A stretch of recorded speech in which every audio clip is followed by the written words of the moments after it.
Hello everyone, and welcome to my first proper Instagram live. And I thought I would share with you my memories and, uh, my memories of my favourite songs of Olivia Newton-John, who's passed away age 73. I mean, what a wonderful singer, what a wonderful actress, and such a beautiful voice, such a soft voice. And I've been listening to a few songs actually. Xanadu, the title song from the film. Oh, actually, I'll just turn my fan off just for a second while I do this video, so to clear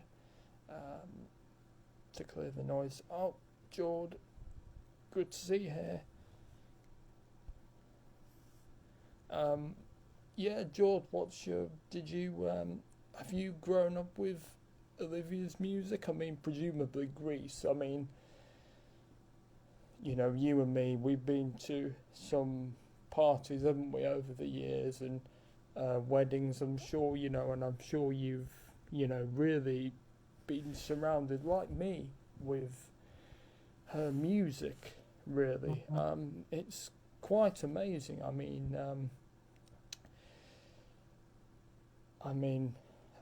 Her version of Part of Your World from The Little Mermaid, which she recorded in 1995, or was released in 1995, for an album where various artists would cover Disney songs to promote the rides in the parks. So Tim Curry did Hi Diddly Dee, A Pirate's Life for Me, I think, from the Pirates of the Caribbean attraction. And Olivia's version of Part of Your World, so beautiful, so chilling. Not many people can top Jodie Benson, the voice of Ariel, of course, for that song. But if anyone could, it's Olivia Newton-John. Is probably the only person, in my opinion, who could do it. Yeah, and it's just absolutely. She was just absolutely fantastic. And as I said in my Twitter post, I'm not really a fan of musicals at all. But Grease is one of those ones that doesn't really feel like, it's not your typical musical. Most of the songs are like rock and roll because, of course, it's set in the 50s. And the title song from the film, performed by Frankie Valli, is, well, a 70s disco number. So Grease is one I pretty much like the majority of the soundtrack, apart from Look at Me, I'm Sandra Dee. But apart from that, the music is so good in Grease. And John Travolta, really big star, literally just before Grease, of course, starred in Saturday Night Fever. And people actually, well, I may be wrong about this, but people might actually forget that while Grease was probably a lot of people's first introduction to Olivia, she'd actually began, she, was recording at least the late 60s, early 70s, and she performed at the 1974 Eurovision Song Contest. I think she was the UK's entry, despite being an Aussie. Actually, she was born in the UK and then sort of moved to Australia, but I suppose she considered here her second home. And it's quite spooky, really, because I listened to Xanadu a couple of nights ago, and Radio 2 played You're the One That I Want on Saturday, and excuse me, sorry, and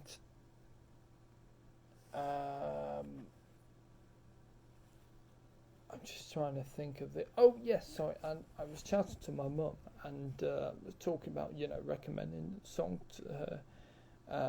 Have You Never Been Mellow, which Olivia did, literally just a couple of hours ago. Um, so pretty bizarre, really, pretty spooky that. Because yeah, I definitely was not expecting that news, and despite we knew she'd been ill for a good while, because she had cancer and then she was cured, and then sadly the cancer struck back again. But you know, she did so much for charity as well, and really wanted to, you know, be positive and you know, trying to see the positive side and increase the fundraising in cancer. So just amazing, you know, what she's done. Just absolutely fantastic. And yeah, if you want to share your memories, then I'd love to see them. I'm keeping an eye on the comments. Usually, I've not been so great at that, but I'll definitely be keeping check of the comments. So yeah, yes, and in fact, Olivia Newton-John and John Travolta actually, after Grease, you know, still were friends pretty much till the end, and they reunited quite a few times. I just saw on Twitter a clip from the 2002 concert celebrating the release of Grease on DVD. And I remember they did a Christmas album, I think about 2009, something like that.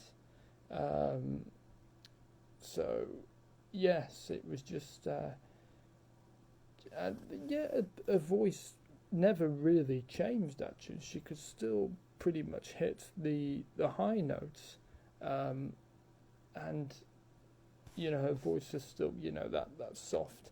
And unlike, say, Whitney Houston or Mariah Carey, who could hit the high notes, but their voice, you know, was generally rough, Olivia Newton-John, despite hitting very high notes, her voice was very soft.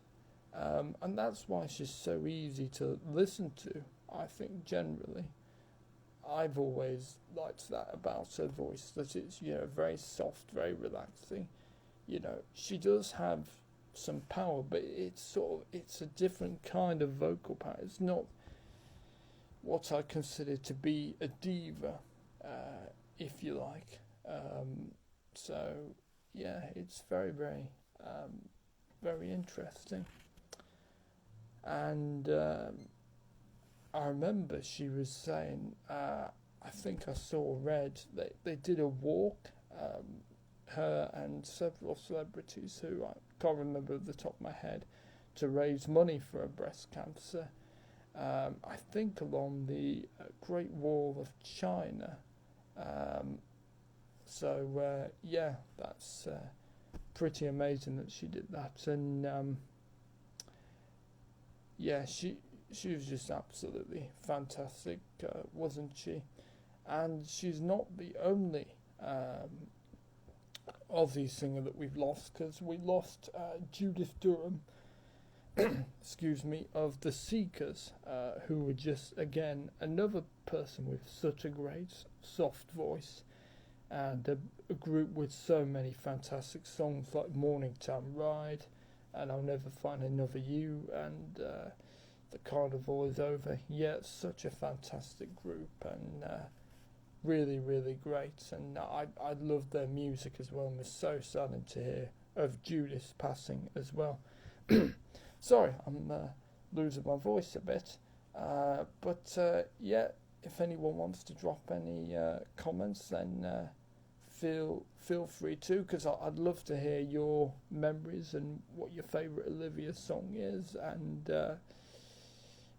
you know, if you got phone films, have you seen Xanadu? I've seen bits and pieces of Xanadu, but Xanadu's a bit of a weird film because half of it is sort of disco, and half of it is sort of going back to the movies of the 30s and 40s. In fact, Gene Kelly came out of retirement for what would be his final musical film, big role. So yeah, it's really, really, really interesting. Um, so yes, yeah, Xanadu, as I said, very weird film. And actually, she starred in a film before Grease, a sci-fi film called Tomorrow. It was spelt with T-double-O. It didn't do very well at all. Um,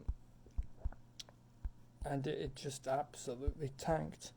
I'm not quite sure why, because I've never seen it, but yeah, and she was actually really nervy of going for Greece, actually, because of the disaster that was tomorrow.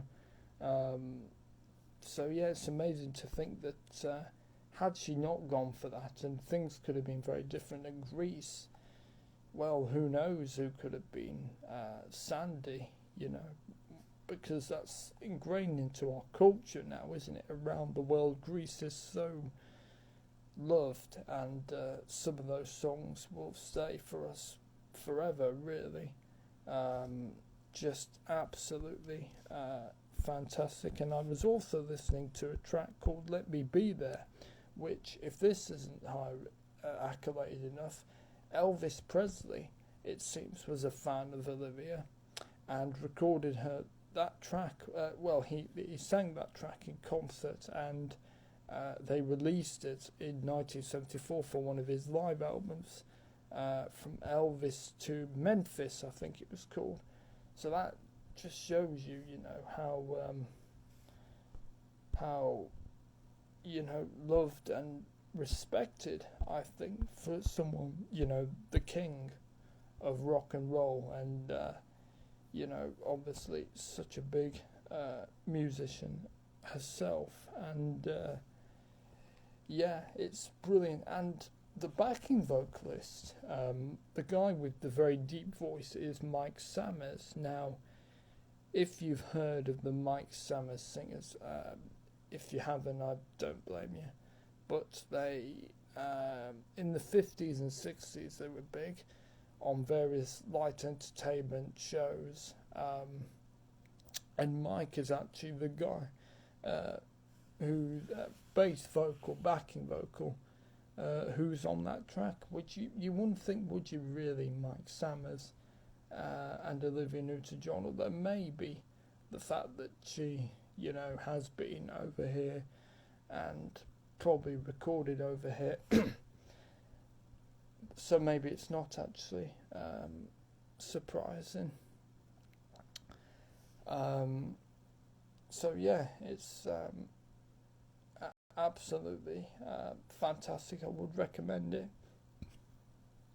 and I really would recommend. Sorry, I do apologise. I'm losing my voice a bit.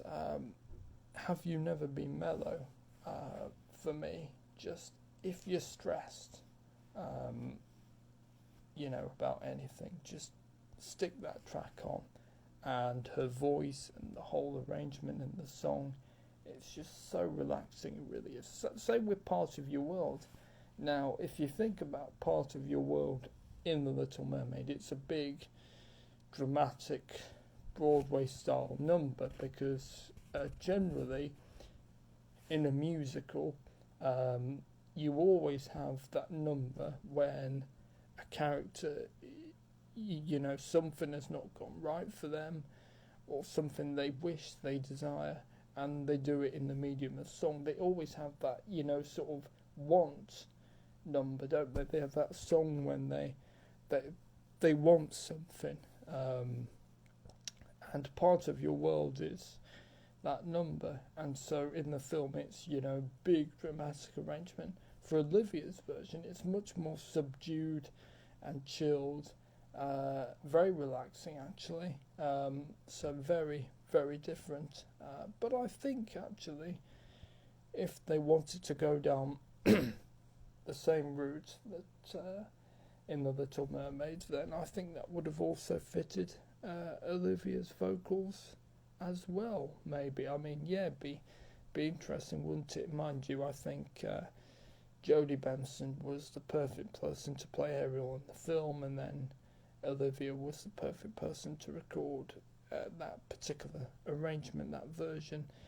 And yeah, like I said, you can find it on YouTube, and you can find it as part of the album Walt Disney Records Archives Volume 2, I think, and it's a great album. There's lots of great gems on there, really fantastic stuff, and you can listen to a version of Part of Your World there. And I also saw a great photo on Twitter, actually, of her and John Travolta. They were redressed in the same costumes. They were much older, so it must have been for some Grease reunion or some photo shoots. I'm not quite sure. But yeah, that was absolutely fantastic, and John really gave some beautiful words, which I'll maybe put a post up on an Instagram story to share with you later. And yeah, because it's just so beautiful, and John has just phrased it in such a wonderful way. And it's so brilliant because you know, because the movie, you know, Grease was such a long time ago, you don't necessarily expect actors to keep in contact, really. So it's just wonderful to know that they still kept their friendship all these years later. Sorry, I don't know what's going on with my my voice tonight. I'm losing it a bit croaky, but yeah. So yeah, and what do you think of Grease? Is it your ideal musical? Do you like it like me because it's not your average musical, because it doesn't feel like a musical? I'd love to hear your thoughts in the comments below. Probably gonna go at 11:30, and what I'll do is I'll put this so even if you can't join me live, yeah, classic film. You're right, George. It's brilliant, isn't it? That scene of, I think the one shot that really is in my head for Grease is probably that shot when Danny and Sandy get off in the car, and it's quite surreal, and they fly. To this day, I'm a bit confused by that whole section, really. But yeah, no, it's brilliant. And I think actually my favourite song from Grease is actually the title song performed by Frankie Valli, which really is so different from the soundtrack, because it wasn't written for the stage musical. That was written especially for the film, because there was no title song for the musical, and they needed a song for the opening credits, and they got Barry Gibb actually to write it, and you will actually hear Barry Gibb on backing vocals. I thought there was a woman on that song, but no, that's so yeah, you'll hear Barry Gibb saying Grease is the word, and yeah, just going down the tunnel as it has that quite haunting ending, doesn't it? Everything stops, and then you just think Grease is the word, and yeah, but yeah, I think I quite like Born to Hand Jive actually by Shanana. Yes, that was their actual name. I can't believe that was the name for a group. But yeah, I do love Born to Hand Jive. That's a really great one. And that's, in case you've forgotten, that's the song when they're dancing in the I'm not sure whether it's the school hall or whether it's a club or something, and Shanana appear as a cameo, singing the song in the background. And the one song that is odd to me, though, is Beauty School Dropout. It's the one song where this guy just turns up to sing the song. The great Frankie Avalon, actually, who starred in the old beach movies that they used to have, I think, in the 50s and 60s, so that's why they got him, with Annette Funicello, actually. George, you know, you like me, you know, we love, classic Disney, and I'm sure, you know, Annette Funicello, who again was just brilliant, and Pineapple Princess. I don't know if you've heard that song, George, but it's a really, really great song. I think you'd really like it, actually, and the title song to The Parent Trap, and the Monkeys' Uncle with, would you believe it, the Beach Boys. Yeah, very, very interesting. Right. So let me just check what time it is. Right, 11:24. So I'll be here for a few minutes and then I'll be off, because I think I need to rest my voice. I was actually fine until I pressed play on this video. I must have cursed myself, I think. Yeah, great. And as I said, even if you can't join me live, I will make sure I put this as a video onto my Instagram, so feel free to talk about Olivia when you watch this video. I hope it also brings some comfort to you for this, because there might be some fans, you know, who, when Elvis passed away, and yes, obviously Elvis was, and you know, the biggest pop star, there was huge, you know, mourning by his fans, and there might be some people that might have taken the news of Olivia's death, you know, quite badly, even though they didn't know her. There might be some people, so I hope this does bring some comfort to you. I've really enjoyed this, actually. I've not done proper Instagram live, really, but I thought it would be such a good opportunity to talk about my memories of Olivia, and me being surrounded by her music, and just talking a bit about her career, really, because she's had such a wonderful career spanning several decades, done movies, done charity work. She's done so many things, you know, that most people can only dream of, really, and so she definitely managed to do so much in her life, and yeah, it's just a shame that she can't, she's not in, but at least she's free. She's finally free from the cancer, and hopefully she went as peacefully as she could, because yeah,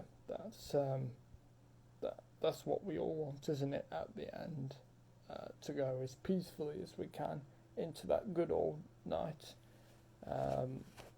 So yeah, just absolutely,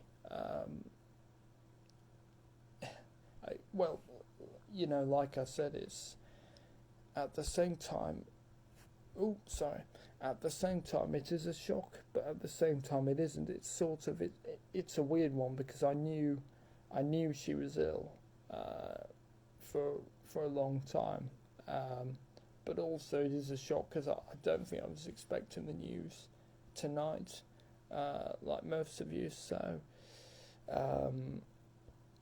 yeah, we'll see. Any more comments? No, I don't think so. But if you want to, you're going to have to hurry up, because I'll be going in a few minutes. And but like I said, if you haven't been able to join the live stream, then don't worry, because I'll put this as a video on my Instagram channel for you to sort of relive, and if you want to put your comments down below on that the video, then that's fine too.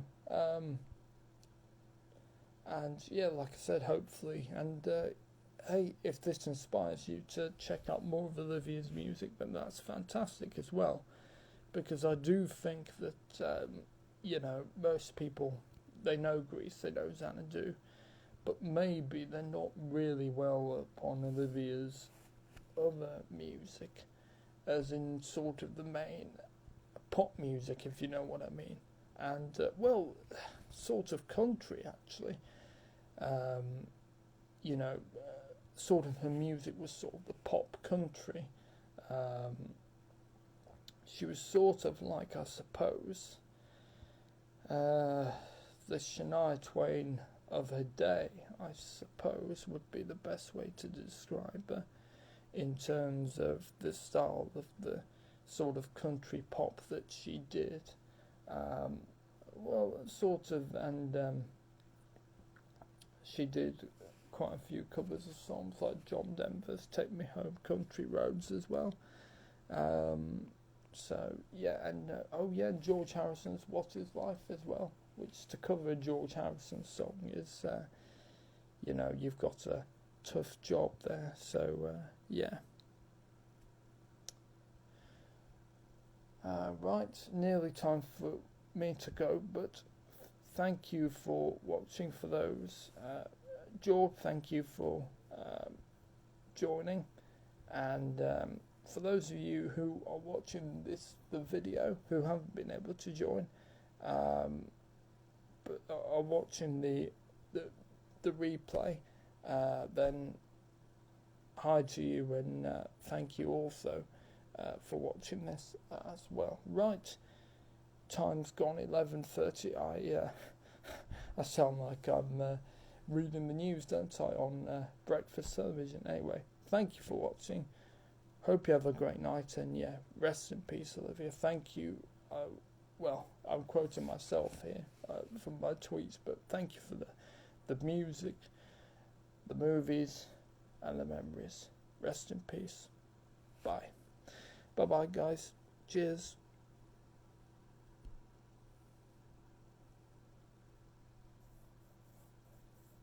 Oh, sorry. Oh, dear, what did I do then? Oh, no, did I not go live? Oh, no.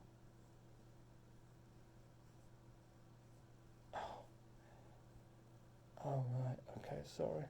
Let me redo it again. Right. I don't think I went. I thought I went live. Oh. Okay. Right, now let's do it again. Right. Hi, sorry, gonna be redoing it, because I realised I didn't actually hit the live button, but I have now. So sorry, I thought, I'm quite new to this, but if you want me to, if you want to share your memories of Olivia, then I'd love to hear from you. Yeah, sorry, I do apologise. I really thought I had hit the live button. I was pretty sure I was going live, but it seemed not. So yeah, that was a bit weird. Could only happen to me. Anyway,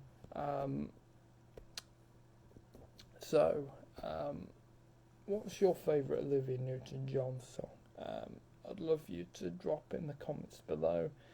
I'm going to be here it's only going to be a short one, I'm afraid. One, because my voice is a bit croaky, and also, it is getting a bit late, but it's my first proper Instagram live, and it's a shame it's not in better circumstances, but at least it's a positive in a, a bad situation. So, what's your favorite? So, when did you get your first memory of Olivia Newton-John? I'm not sure. When you've been to parties and weddings, I've often heard the Grease mega mix. I've seen Grease quite a few times. I've heard her singing "Part of Your World" from The Little Mermaid, which is so beautiful, very subdued, very calm, because part of your world in The Little Mermaid, as I said in, my rehearsal, I suppose, is a very dramatic Broadway-style number. So, in every musical, pretty much, the character always has a want song, and they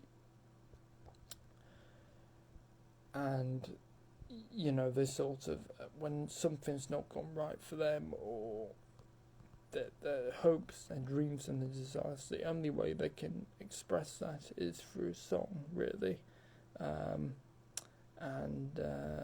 Yes, that's so. Yes, you can imagine it's quite a dramatic number in the film, but no, Olivia's version is actually very chilled out, very relaxing, perfect to chill out to, which is quite a change for a song like that. But it's a brilliant version, I have to say, and not many people could top Jodie Benson, although I don't think Jodie Benson, as you know, is a big Broadway star, very musical theatre-y. I'm not sure she could have really done well with the arrangement of Olivia's version, and she recorded it for an album. Basically, it was songs to, I think, promote various attractions at the Disney parks.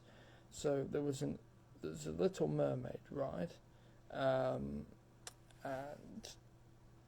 Olivia recorded Part of Your World for the ride, or for the album. I'm not quite sure, it's a bit of a mystery. I can't seem to find much about it, really, but my guess is it's on, you can find it Disney's songs from the parks, so you can find that on there, or you can find it Walt Disney Records Archive Volume 2, I think, and you can find her version there, and it's an absolutely brilliant version, which I think would go so well, for the end credits of The Little Mermaid if they were to re-release it. But goodness me, I mean, they've re-released it 2 or 3 times, so yeah, I don't think to do it again. What's your opinions on Grease as well? Because I don't like my musicals, but Grease is the one that doesn't feel like a musical. Most of the songs are 50s sort of style rock and roll numbers, and the title track is a 70s disco track. The title song, of course, performed by Frankie Valli and written by Barry Gibb, and check this out, Peter Show Me the Way Frampton. Well, I've nicknamed that. He's just called Peter Frampton, but because of his hit Show Me the Way, I think it's good anyway. Peter Frampton on guitar. So yeah, pretty good selection of musicians there, and such great. Actually, I think that's my favourite song from Grease. Actually, and what do you think of Xanadu as well? Because I'd be interested to hear your thoughts. Xanadu is a bit of a weird one because you have Gene Kelly, ELO, the Electric Light Orchestra, Olivia Newton-John, and Cliff Richard all on the same soundtrack. Now, half of Xanadu is a disco, basically 80s, late 70s, early 80s disco. Excuse me. Half is 30s and 40s musical. You know, you think Fred Astaire, Gene Kelly, and in fact, it was Gene Kelly's final role in a film musical, and he came out of retirement for it, which was pretty extraordinary. And I wonder what he thought of the film. I'm going to have to look that up, actually, because Xanadu, despite the title song being a big hit for both Olivia Newton-John and ELO, and the song Magic, and there was one with Cliff Richard. Suddenly, that was it. Yeah, that was the track. Despite 3 hits, the film didn't do very well. Just because I think a lot of people thought it was just a mess. It was all thrown together, really, and see what they could come up with.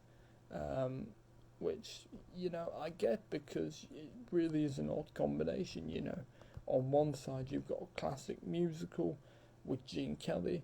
On the other side you've got what was then sort of modern contemporary pop songs with ELO and Cliff Richard. So I could understand why it tanked at the box office, and why for a lot of people it was very confused with. So yeah, and I don't think the film itself is actually, Grease is always remembered very well, but I don't think, apart from the title song, I'm not sure many people could remember much of Xanadu, actually.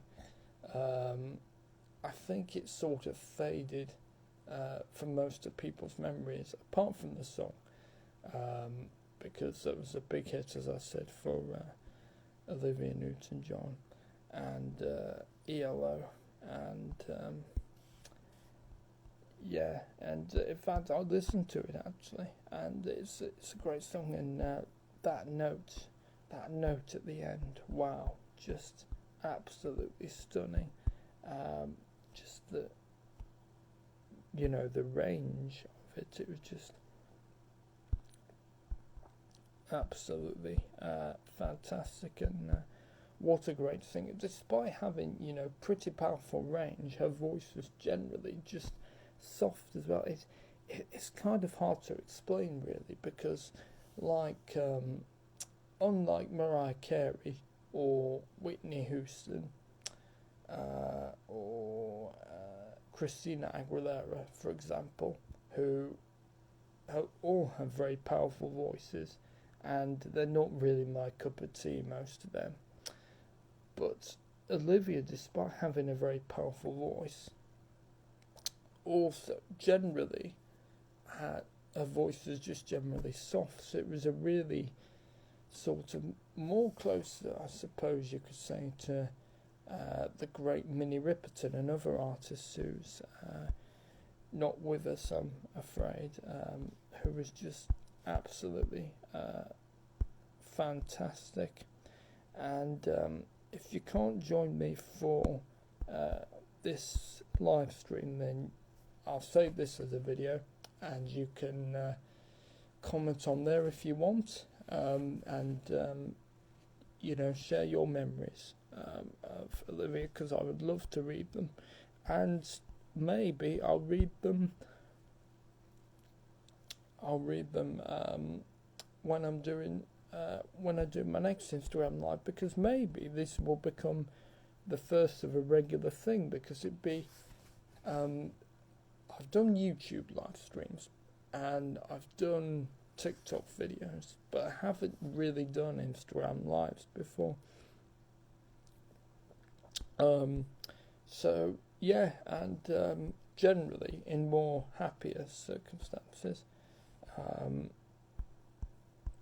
you can, if you want, I could, let me know if you want to talk about you know, anything that's on your mind, really. Because, yeah, it'd be just great for, just to, well, I suppose, have a general chat, I suppose. And in fact, I watch a lot of, I watch quite a few Instagram lives, actually. Phil Fletcher, who performs Hackety Dog,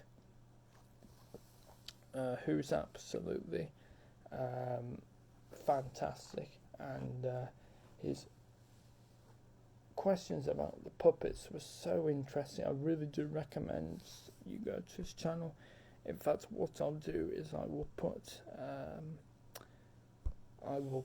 his account so you can follow him, and so I will put this in. If you see the video, you'll be able to see it replay. So there we go. So there's the channel, Phil Fletcher Official, and there we go. You can follow him because he's so brilliant as hacker, and also it's so interesting, all the different puppets, and talks about making them and post the content. The trolley he sits on to operate them is just absolutely amazing. I don't think I could be a puppeteer, to be honest, at all. But yeah, follow Phil, because he's absolutely fantastic, and although Phil, if you do see this pop up, and you do see this video, that's not a pressure. I have simply put your account for people to follow you. There is no pressure for you to see this, but it's all about, the main intention for me is to, I put it so people can follow you. But equally, if you are watching this, then it's great to have you on board. But there's absolutely no pressure, and you're a very busy man, and I don't expect you to be watching this. So people, give him a follow. He's I'm turning into what my mate Sammy says. Hi people. I don't usually talk like that. I'm turning into him a little bit. Right, sorry, just keeping an eye on the clock. It's at 11:45, so I'll go at midnight. I'm so sorry that. But hey, at least I managed to salvage the live stream a bit. In fact, it turns out that was a very good rehearsal, actually. So yeah. Oh dear. So, have you seen Xanadu? It'd be great to hear from you if you have. What do you think about it? Because I've only seen bits and pieces of it, and no, sorry, I don't want to end the video yet. Sorry. Oh dear. So I don't know what to press then. Like I said, the more I get to do with these, then I'll learn how they work, and don't worry, I'll get the hang of it.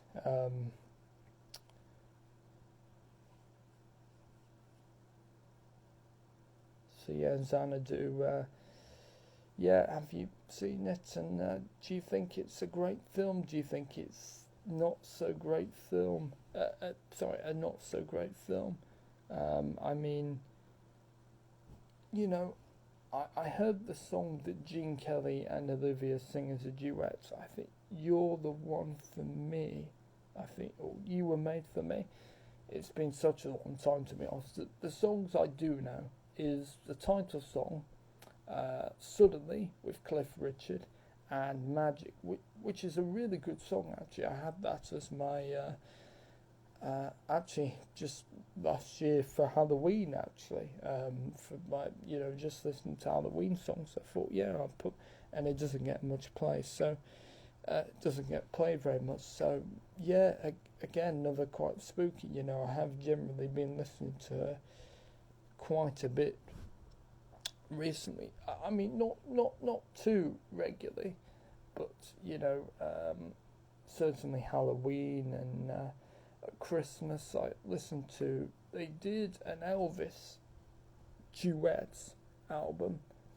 Duets in quote marks, because of course he didn't really do any duets when he was around, but they did a fantastic album, I have to say, called Christmas Duets, and they paired him with Carrie Underwood and Gretchen Peters, Winona Ryder, big country singers. But the one for me that is perfect, and it's particularly because she was around when he was still around, which is why they sounded so good together. O Come All Ye Faithful, such a fantastic version, and her voice and Elvis, they go together really well, and the Jordan's doing the backing vocals as well, so just absolutely fantastic, and just so brilliant. And and she sang, Olivia Newton-John, she sang with John Farnham, I think, I'm pretty sure, at the Sydney 2000 Olympics, or was it the Commonwealth Games in the 90s? I can't remember. I do remember reading they did do a duet, which wouldn't surprise me because John Farnham, fellow Aussie, excuse me, excuse me, mainly known for his hit You're the Voice, of course, which another big, such a great song, isn't it? Such a great 80s ballad song.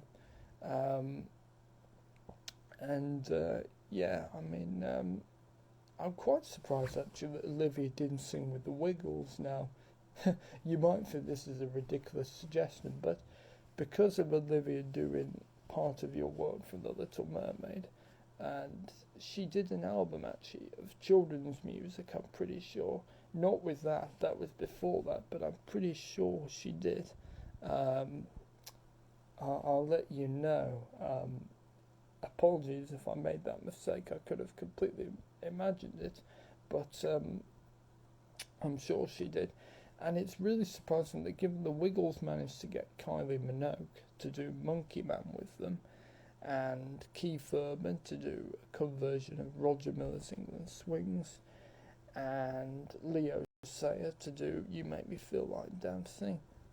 It's quite surprising that one star, maybe they wanted to get her, but they didn't. But one I think that could have worked is Olivia Newton-John, and I think she would have said yes, because by the sounds of it, she didn't take herself too seriously, which, if you're going to, for a country artist to do a children's music album, that says to me that you're not afraid to take yourself too seriously, and that you like to have fun and sort of not, do something different and just do it for the fun of it.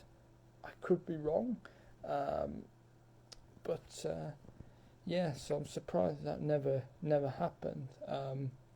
And as I was saying, I can't remember if I said at the beginning of the stream, but I did say in the rehearsal,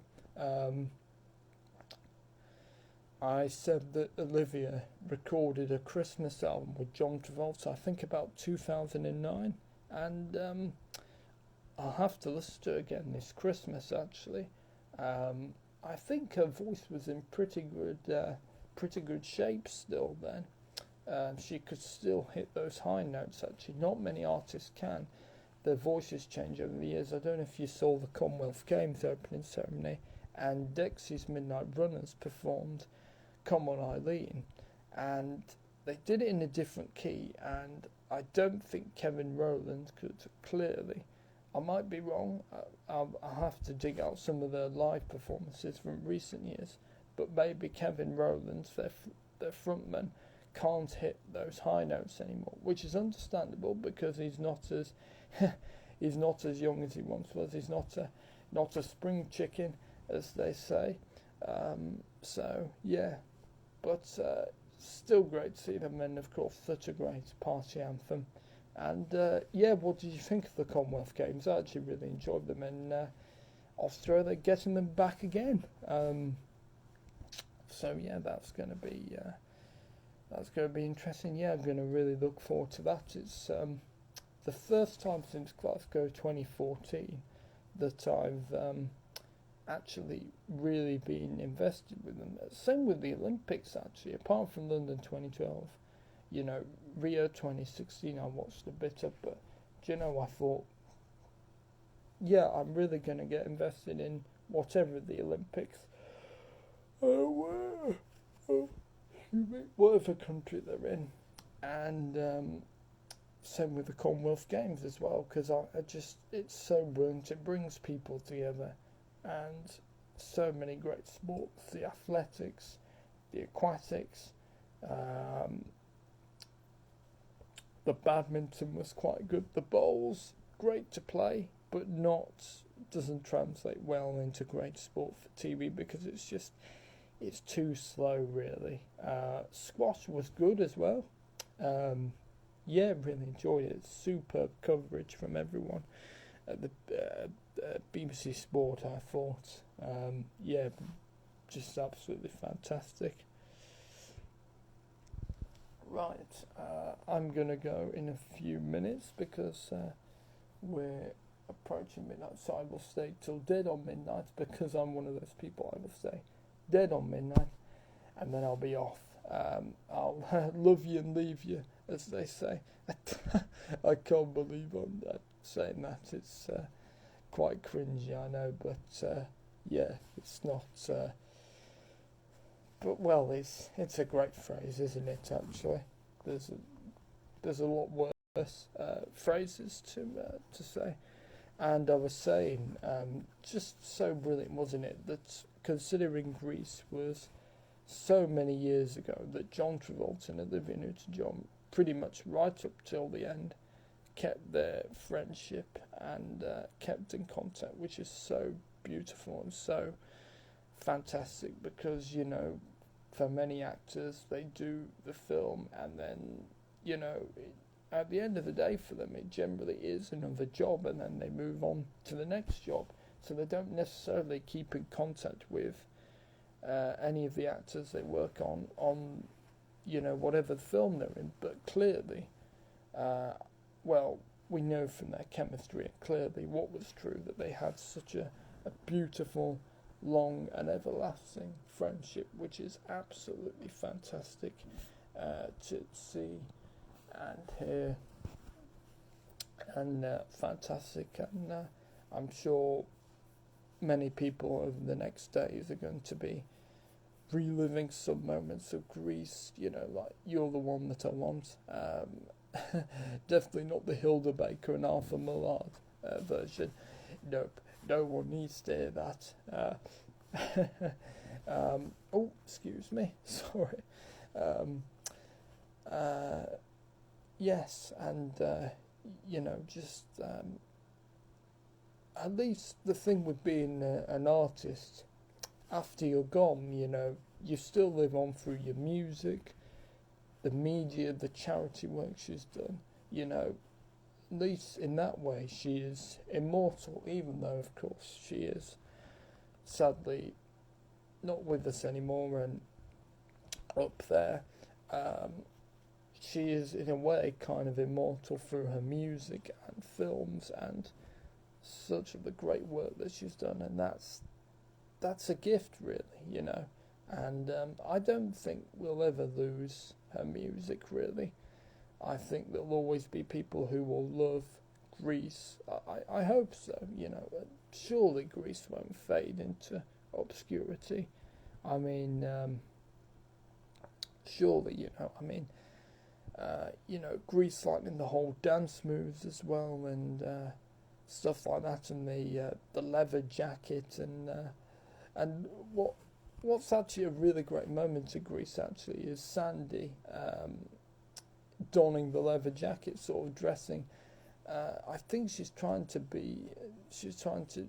sort of to Danny, sort of light-heartedly, sort of doing an impression of him. I think I'd have to watch Grease. To be honest, I've not seen Grease for years, but not all the way through, but of course the music is so familiar. And like I said, I actually heard You're the One That I Want on Saturday, so literally just a couple of days ago on Radio 2. So yeah, it's quite spooky, and I'm sure Elaine Page will be paying tribute on a Radio 2 show, no doubt, because Olivia, for Greece and, like I said, Part of Your World and Xanadu, there's plenty of show tunes, I think, and she might have also done a few jazz. I know the only jazz thing I can think of is the song Dancing from the soundtrack of Xanadu, which is really interesting. It's half jazz, half rock, which you wouldn't think worked well, but you know what, it's such a cracking track. I really would recommend, if you type in Olivia Newton-John in the Tubes, yes, I know it sounds a daft name for a group, and Dancing, no G, and apostrophe, and you'll find it, and just see what you think. It's such a great track, and I think that should have been a charted as well. It's sort of an homage to the Andrews sisters a bit, like multiple vocals of Olivia, what they call double tracking, which is simply, well, does what it says on the tin, double, 2 or 3 tracks, to make it sound as if there was a group or a choir in some cases. So yeah, it's such a great song, and yeah, I would recommend it to you. And yeah, even if Xanadu isn't such a great film, some of the music clearly is very, very good, and I'll actually listen to the rest of the soundtrack, and I'm Alive actually by ELO as well, which is pretty good as well. Right, the time is midnight. That is my signal to go. Thank you for watching. I will save this video so you can watch it even if you haven't been able to join me live. Thank you very much, and goodbye. Have a